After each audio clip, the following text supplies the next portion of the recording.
Hi, my name is Chris, and today I want to talk about something that I found while trying to live stream and my computer seemingly not able to handle it. Live streaming is something that is very interesting to me, and it has been since the end of 2018. In early 2019, I actually bought myself a Cam Link and a big ultra-wide monitor to build myself a little bit of a home studio as well as office space, and also start to do more live streaming. The idea was basically to live stream work sessions and check in with other people every now and then. The inspiration for that came from a YouTube channel called Girls Know Tech, and she basically was live streaming study sessions for her, I think somewhat of a degree that she was working on. Now, the problem was that I got the Cam Link, I got the monitor, and I set it all up, and then I was crushed by the performance that my computer was able to produce with capturing everything in OBS. Now, what happened was I wasn't really able to utilize OBS or live streaming in a bigger way. I quickly realized that I probably just have to either live stream with only the camera, or if I do live stream with my display, I have to take the performance cut that it's basically not workable at all. Now, since then, a long time has passed. We now have early 2020, and with the corona crisis, live streaming is more interesting than ever. And with that, I also started to get into this area again and wanted to know what was going on and how I might be able to fix it. So on the quest of figuring out what was the problem with my MacBook, OBS, and the Cam Link, I tried many things. And at the end, I actually found many different aspects that I could change around to actually get the whole system to work really, really well.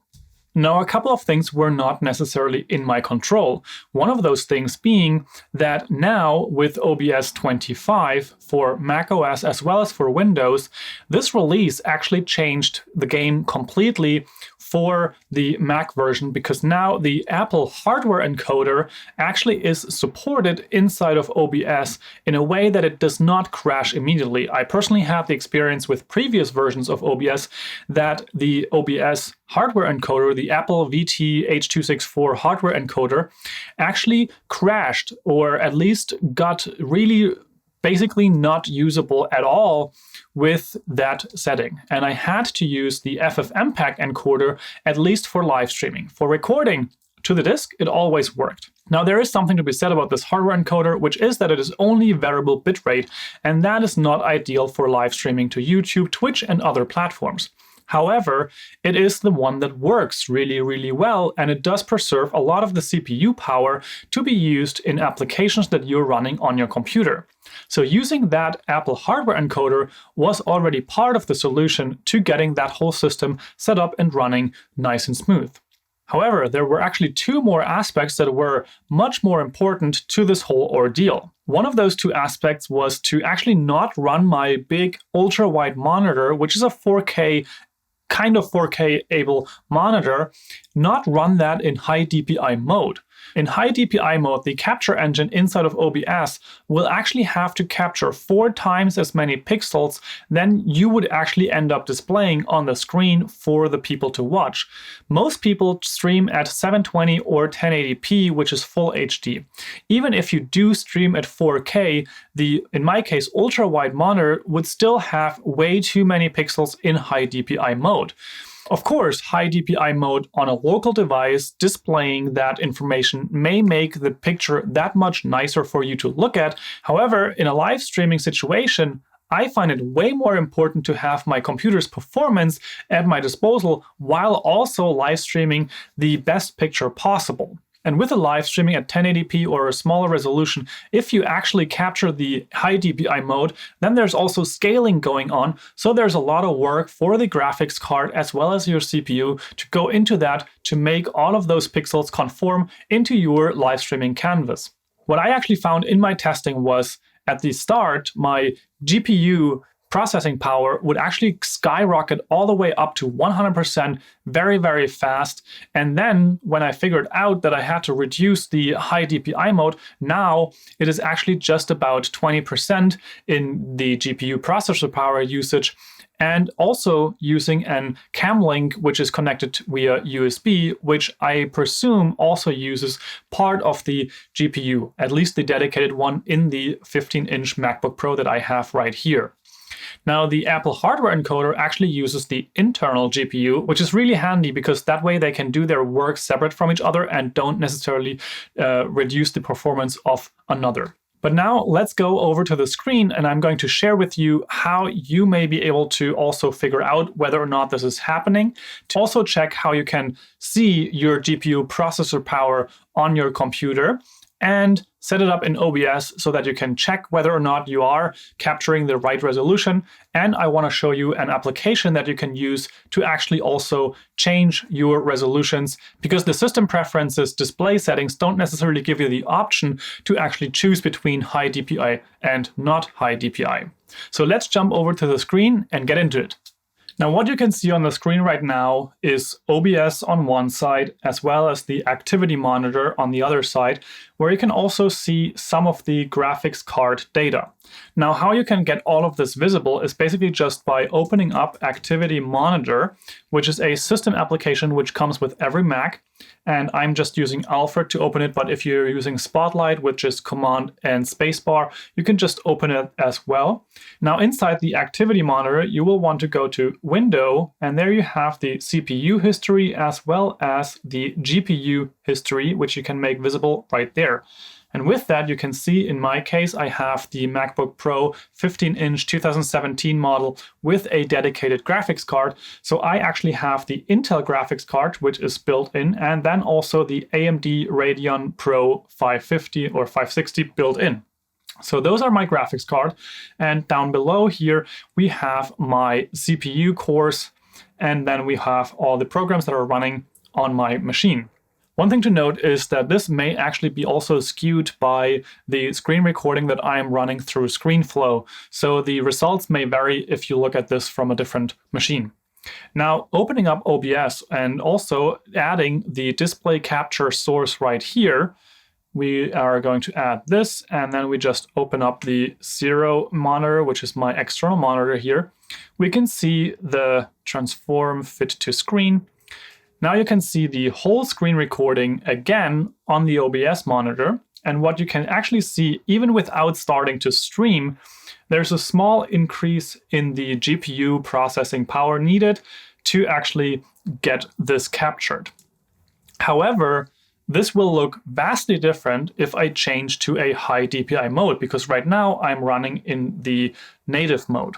So this is actually capturing the native image, which you can also see by going into the display capture here, going to transform, edit transform, and here you can actually see what the size of the capture is that you are capturing. And right now you can see it's 3840 by 1600, which is not quite 4K, but for an ultra-wide monitor, it's a nice image. Now, this is the correct one that I want to see there. This means that I'm not using a high DPI mode for this particular monitor. If you were to capture your MacBook internal screen, most likely you want to see a 1920 by 1600 there, which is the aspect ratio of your MacBook. This actually is not perfect for 16:9 streaming, because you are going to lose either a little bit of the top and the bottom, or a little bit of the top, or a little bit of the bottom, depending on how you position all of this. Now I have switched my monitor to high DPI mode, and you will see that it basically looks exactly the same. The only difference is that now the GPU is going crazy, and as you can see, increasing and increasing and going like nuts. And this is not even streaming or recording, so this is just capturing and display. Now, if I go in here and go to display capture and then transform, edit transform, now you can see why this is happening, and basically you can already guess this is almost 4 times, or it is 4 times the resolution that it was before. So it's double the width and double the height from before. Now, this is a clear indicator that I'm currently running in high DPI mode, And this is, as I mentioned before, not necessary, and it is just overpowering the GPU completely and not really something that I would want to work with. But this is exactly what happened to me. I did not figure it out for a very long time. And once I did, I now am able to live stream multiple running applications, coding, sometimes even photo editing and stuff like that. So this little change, not running my monitor in HiDPI mode for streaming, made a huge difference. Now, I said before, there are ways you can see this information and also change it, but the display settings of your system preferences might not be the place where you want to get started. Here you can see you can change these resolutions, but you don't have the choice between whether or not to run in HiDPI mode or not. And the same thing, if I open this up as the internal built-in Retina display here, you can also see that you don't really have control over whether or not this is going to be HiDPI. And that is something that you can actually have control over with an application called EasyResApp. And this actually is a free application on the Mac App Store. So opening this link on the Mac App Store, and I'm going to have this provided in the description below this video, you can actually just download this, and it is free, at least at the time of this recording. And once you have this installed, you can open it, and then you will have a menu bar item at the top right-hand side of your menu. And once you click that, you can actually see the built-in LCD, and then the 37 external LG ultra-wide monitor. And hovering these two, you can see that you can actually choose between Retina 2X and standard resolution 1X. Now for the built-in monitor, I would probably choose 2048 by 1280 because that's the issue with the inbuilt monitor, that you don't really have control over which resolution you want to choose. So here, this one would actually give you full HD capabilities by not necessarily over capturing. But with the built-in monitor, it may actually work with the 1920 by 1200 because that is not as crazy as going with this one, for example, 3840, 1600, and that times 2, or rather times 4, because it's scaled in all directions. So with the external monitor, you can also choose Retina display in all these different resolutions, but I would go for the non-Retina resolutions down here.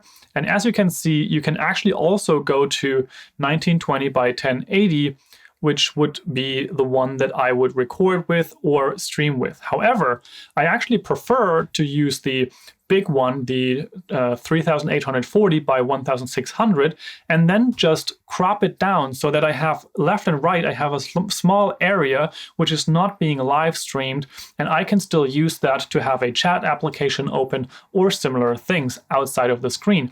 But I'm protecting my GPU power by not streaming in ultra high definition with HiDPI mode on my external monitor. I also want to mention that something similar is possible with Alfred. I have made Alfred videos before, and I'm probably going to make Alfred videos in the future, but there's actually an Alfred workflow which you can use to change resolutions with on your displays. And for me, for example, I type 4K, and then I have all these different resolutions available to me. And you can see I have a main monitor default for the ultra-wide in native, as well as HiDPI mode. So for live streaming, I would choose the native mode. And then I have the 1920 by 1080, and that goes for the main, the secondary monitor, and also in HiDPI as well as native. These settings you can actually make inside of the 4K workflow, so switch 4K monitor resolutions. And here, you actually can make settings for this list filter where you can yourself choose between HiDPI, which would mean you have the H here at the end, and non-HiDPI, where there's no H at the end of your resolution. The number in the beginning is which screen you are targeting, whether it's the main screen, which would be 0, or the secondary screen, which is a 1. And that link to this workflow will also be in the description below. So with all that said, I hope your streaming experience with OBS on macOS is a little bit better and your understanding of what makes sense to stream as well. If you have any other questions around this topic, of course, you can always leave those in the comment section down below, and I will either try to answer them there or make a video specifically about that. If you have any feedback, you can of course also contact me directly through my website, And if you want consulting, I'm also available for those sessions. And with that said, I hope you have an amazing day. You can stream with quieter fans on your MacBook Pro in OBS, and I will see you in the next one. Ciao, ciao.